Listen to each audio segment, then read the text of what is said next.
আসসালামু আলাইকুম, দোলন creative ideas পেজে আপনাদের সবাইকে স্বাগতম। নতুন একটা ভিডিও নিয়ে হাজির হলাম। আর আজকের ভিডিওটি হচ্ছে রেডমি নোট 9 প্রো। এই ফোনের প্রবলেম হচ্ছে ডেট পাওয়ার আসতেছে না। তো উনি বলতেছে অনলাইন থেকে কিনেছে, সেটটা ইনটেক, বাট ওনার সামনেই আমি যখন সেটটা খুললাম ওনাকে দেখাইলাম যে সেটটা রিবিল করা। আপনারা সেকেন্ড হ্যান্ড সেট কেনার সময় অবশ্যই আপনারা সতর্ক থাকবেন। আর দেখেন, এটা ক্যামেরার মধ্যেও কিন্তু একটা হিটসিন ইউজ করা হয়েছে, যেটা তামার কালারে দেখতে পাচ্ছেন। এটা কিন্তু একটা হিটসিন। আমি এখন প্রসেসরের মধ্যে যেটা করেছি সেটা হচ্ছে হিট দিয়ে নাড়াচাড়া দিয়ে দিলাম, যাতে বলগুলো কোনো কারণে লুজ কানেকশন হয়ে থাকলে ওভার হিটেড হয়ে বলগুলো কিন্তু আলগা হয়ে যায়।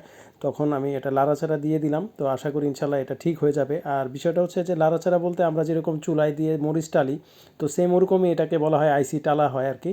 তো আইসিটা টালার পরে আমরা এখন যেটা চেক করব যে প্রত্যেকটা ক্যামেরা ঠিক আছে কিনা, ওয়ার্কিং করতেছে কিনা। এটা খুবই মোস্ট ইম্পর্টেন্ট, কারণ হচ্ছে অনেক সময় সিপিও রিবুলিং করানোর পরে কিছু কিছু ক্যামেরা মিসিং থাকে। তো এই জন্য আমরা সবগুলো ক্যামেরা এক এক স্টেপ বাই স্টেপ এক একটা করে চেক করতেছি।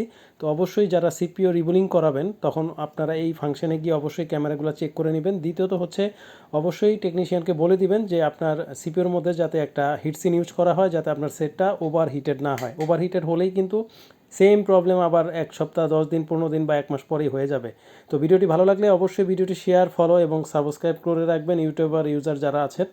তো আজকের জন্য বিদায় নিচ্ছি। আল্লাহ হাফেজ, আসসালামু আলাইকুম।